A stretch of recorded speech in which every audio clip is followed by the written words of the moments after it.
صلی اللہ علی النبی الامی وعلی آلہ واصحابہ وسلم۔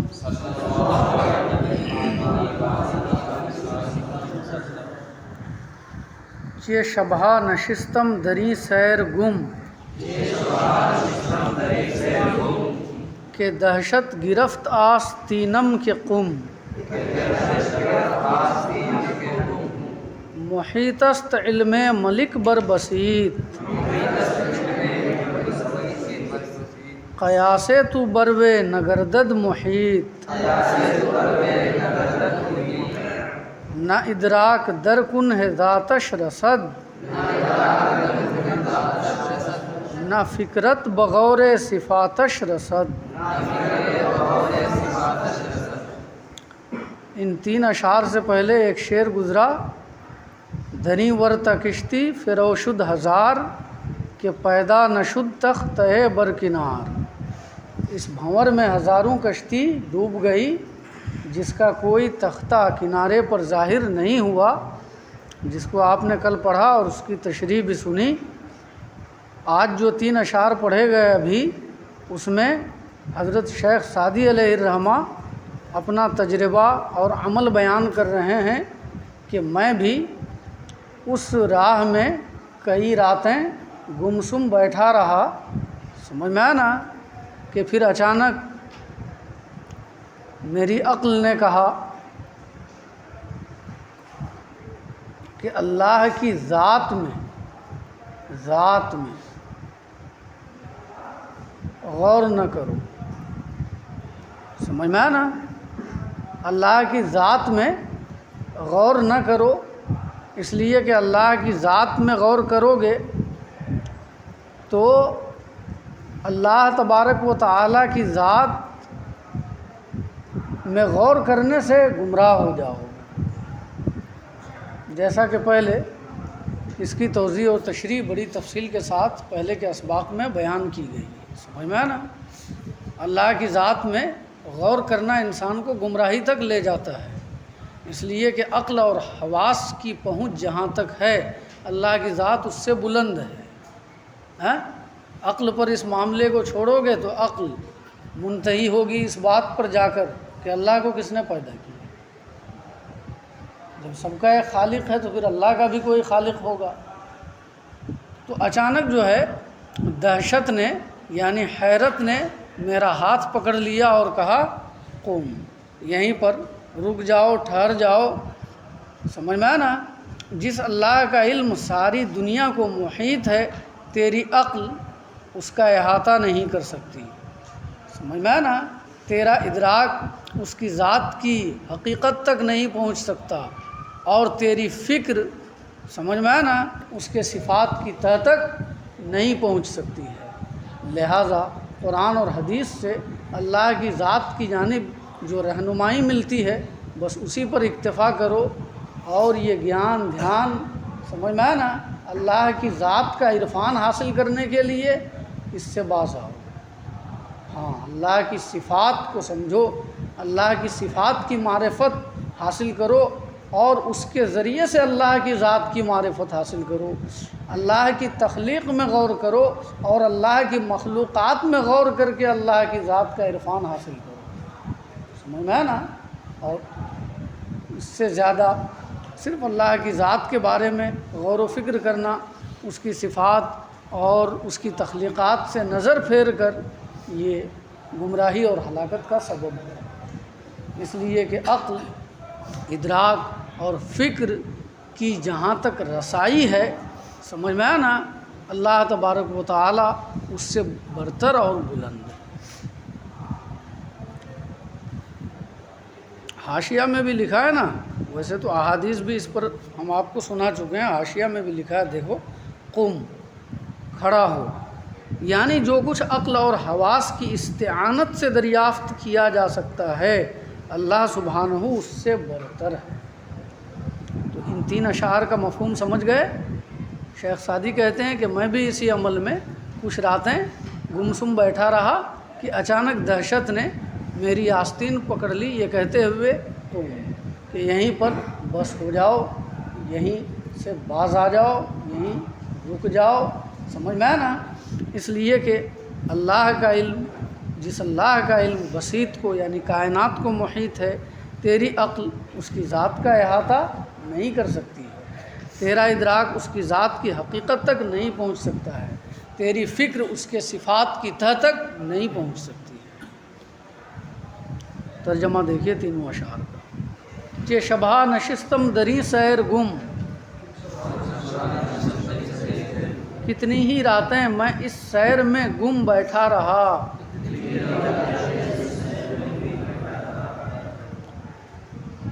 کہ دہشت گرفت آستینم کے قم، کہ اچانک دہشت نے میری آستین پکڑ لی کہ ٹھہر جا،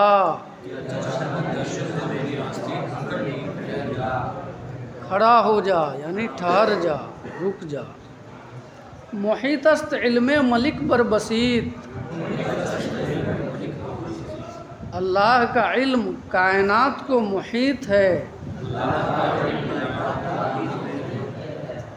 بسیط سے یہاں پر مراد کائنات ہے، اور ملک سے مراد اللہ تبارک و تعالی کی ذات ہے۔ علم ملک یعنی علم الہی، ملک کا معنی عام طور سے شہنشاہ اور بادشاہ سے کرتے ہیں، یہاں پر اللہ تبارک و تعالی کی ذات مراد ہے نا؟ بادشاہ حقیقی کا علم، ایسے کہہ لو، بادشاہ حقیقی کا علم ساری کائنات کو محیط ہے، تیری عقل اس کو محیط نہیں ہو سکتی ہے۔ محیط است علم ملک بر بسیط، قیاس تو بروے نگردد محیط، ہے نا؟ محیط کا معنی احاطہ کرنے والا، احاطہ کرنے والا۔ تیری عقل اس کا احاطہ نہیں کر سکتی ہے، اس کو محیط نہیں ہو سکتی ہے۔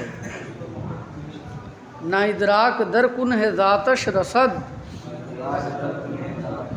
نہ فکرت بغور صفاتش رسد،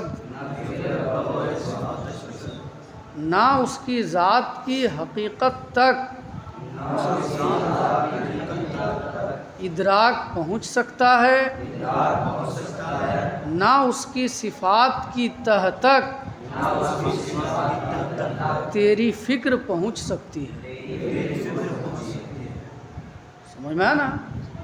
اللہ کی ذات میں تو غور کرنے کی ممانعت ہے، صفات کے ذریعے سے اس کی ذات کا عرفان حاصل کرنے کا حکم ہے، لیکن اس کی صفات کی تہ تک اگر کوئی کہے گا کہ میں پہنچ گیا، یہ گمراہی ہے۔ اللہ کی صفات کی تہ تک، گہرائی تک، سمجھ میں ہے نا، انتہا تک کوئی نہیں پہنچ سکتا ہے۔ تواں در بلاغت بصحباں رسید، نہ در کن ہے بے چون صبحاں رسید، بلاغت میں صحبان تک پہنچنا ممکن ہے، سبحان کی بے مثل حقیقت تک پہنچنا ممکن نہیں۔ ایسے بھی کہہ سکتے ہو، بلاغت میں صحبان تک پہنچا جا سکتا ہے، سبحان کی بے مثل حقیقت تک پہنچا نہیں جا سکتا۔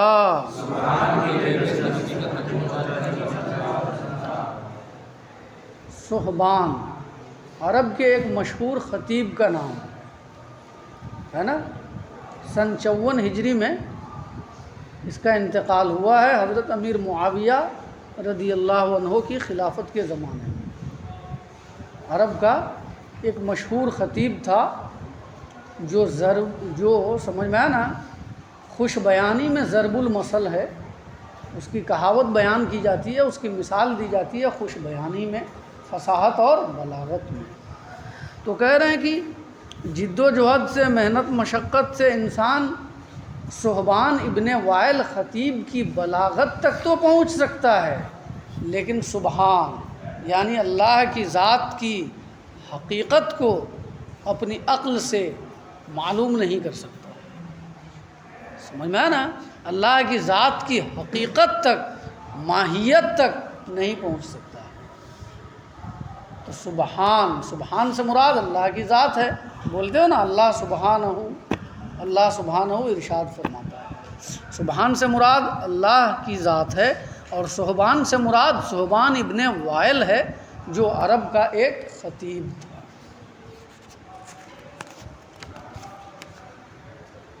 بے چون کا معنی بے مثل، کن کا معنی حقیقت، نہ در کن ہے بے چون سبحان، نہ سبحان کی بے مثل حقیقت تک رسید پہنچا جا سکتا ہے، یعنی پہنچا نہیں جا سکتا ہے۔ کہ خاصاں دری رہ فرس راندان، بلا احسی از تک فرو ماندان، کیونکہ خاصان حق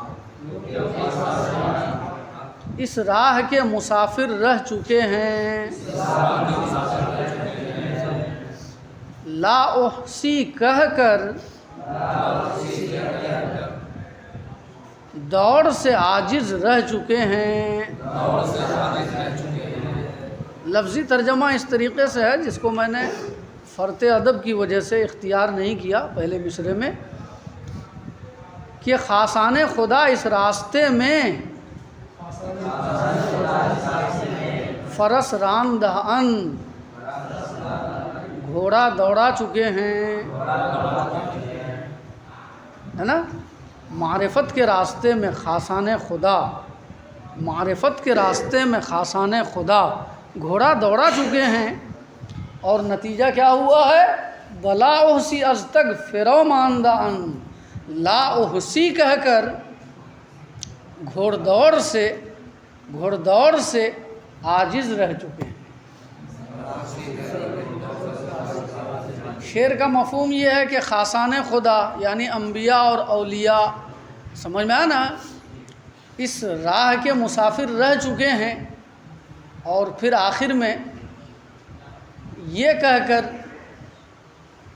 اپنے سلسلے کو موقوف کر دیا کہ اے اللہ، میں تیری تعریف اور تیری ثنا ویسی نہیں کر سکتا جیسا کہ تو نے اپنی خود کی ہے، اور یہ کہہ کر کہ اے اللہ، میں تیری ذات کے کما حق ہو عرفان سے عاجز ہوں۔ تو خاصان خدا انبیاء اور اولیاء بھی، سمجھ میں آیا نا، جب راہ عرفان کے مسافر ہوئے تو آخر ایک مقام پر پہنچ کر انہوں نے اپنی عاجزی اور بے بسی کا اعتراف کر لیا۔ سمجھ میں آئی بات؟ لا احسی سے ایک حدیث کی جانب اشارہ ہے یہاں پر، لا احسی سے ایک حدیث کی جانب اشارہ ہے، اور وہ حضور صلی اللہ علیہ وسلم کی یہ حدیث ہے کہ آپ نے فرمایا لا احسی ثناء علیک انت کما اثنیت علی نفسک، لا احسی ثناء علیک کما ثناء علیک انت کما اثنیت علی نفسک، اے اللہ، میں تیری ثنا ویسی نہیں کر سکتا جیسا کہ تو نے اپنی خود کی۔ کسی بندے کے لیے ممکن ہے کہ وہ اللہ کے شایان شان کما حق کو تعریف کر سکے؟ نہیں کر سکتا ہے، سمجھ میں ہے نا؟ نہ ہر جائے مرکب تواں تاختن، کہ جاہا سپر باید انداختن، ہر جگہ گھوڑا نہیں دوڑایا جا سکتا ہے، بلکہ کئی جگہیں ایسی ہوتی ہیں جہاں سپر ڈال دینی پڑتی ہے۔ سپر کا معنی ڈھال، سپر کا معنی ڈھال، بہت سی جگہیں ایسی ہیں جہاں ڈھال دینی پڑتی ہے، سمجھ میں ہے نا؟ ہر میدان سے آدمی گزر جائے یہ ممکن نہیں ہے۔ مثال دیتے ہوئے کہہ رہے ہیں کہ ہر مقام پر تم گھوڑا دوڑا لو، یہ نہیں ہو سکتا، کہیں کہیں، سمجھ میں ہے نا، گھوڑے سے اترنا بھی پڑتا ہے، سمجھ میں ہے نا؟ تو مرکب کا معنی کیا ہے؟ سواری، گھوڑا، اور سپر کا معنی کیا ہے؟ ڈھال۔ سپر کا معنی ڈھال۔ ترجمہ سمجھ گئے؟ ہر جگہ گھوڑا دوڑانا ممکن نہیں ہے، کئی جگہیں ایسی ہیں جہاں ڈھال ڈال دینی پڑتی ہے۔ وگر سالک محرم راز گشت، ببندند بروے درے باز گشت۔ اور اگر کوئی سالک محرم راز ہو گیا تو اس پر واپسی کا دروازہ بند کر دیا جاتا ہے۔ یعنی اللہ رب العزت اگر کسی سالک کو ہے نا اپنے اسرار اور رموز میں سے بعض سے مطلع کر دیتا ہے تو پھر اس پر واپسی کا دروازہ بند کر دیتا ہے۔ سمجھ میں آیا نا؟ اس کی زبان پر تالا لگا دیتا ہے، وہ ان اسرار کو منکشف تاکہ بندے پر نہ کرے۔ کسیرا دری بزم ساغر دہن، کہ دارو بے ہوشیش در دہن۔ کسی کو وہ اس بزم میں ساغر دیتے ہیں اور کسی کو اس کی بے ہوشی کی دوا دیتے ہیں۔ بے ہوشی کا شراب دیتے ہیں۔ دارو کا معنی شراب، سمجھ میں آیا نا؟ یہ سب اشعار کی تشریح وقت طلب ہے، کل بتاتا ہوں۔ یکے باز را دیدہ بردوختہ است، یکے دیدہ ہا باز وہ پر سوختہ است۔ ایک باز کی آنکھ سلی ہوئی ہے اور کسی کی آنکھیں کھلی ہوئی اور پر سلی ہوئی ہے۔ باز ایک جانور ہے نا، وہی باز جانور ہے نا، اس سے مثال دے رہے ہیں، تشریح بتا رہا ہوں، کل بتا رہا ہوں، ٹائم نہیں ہے نا۔ کسی باز کی آنکھ سلی ہوئی ہوتی ہے اور کسی کی آنکھیں کھلی ہوئی اور پر جلی ہوئی ہوتی ہے۔ باز سے مراد یہاں پر وہی سالک ہے، راہ سلوک کا سفر کرنے والا۔ کسے رہ سوے گنج قارون برد، وگر برد رہ باز بیرون برد۔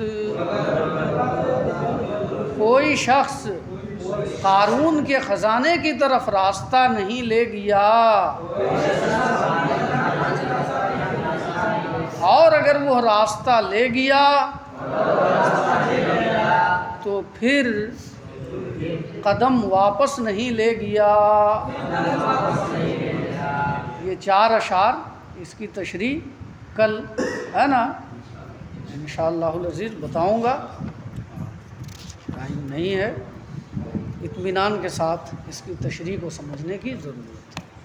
صلی اللہ علی النبی الأمی وعلی آلہ وصحبہ وسلم۔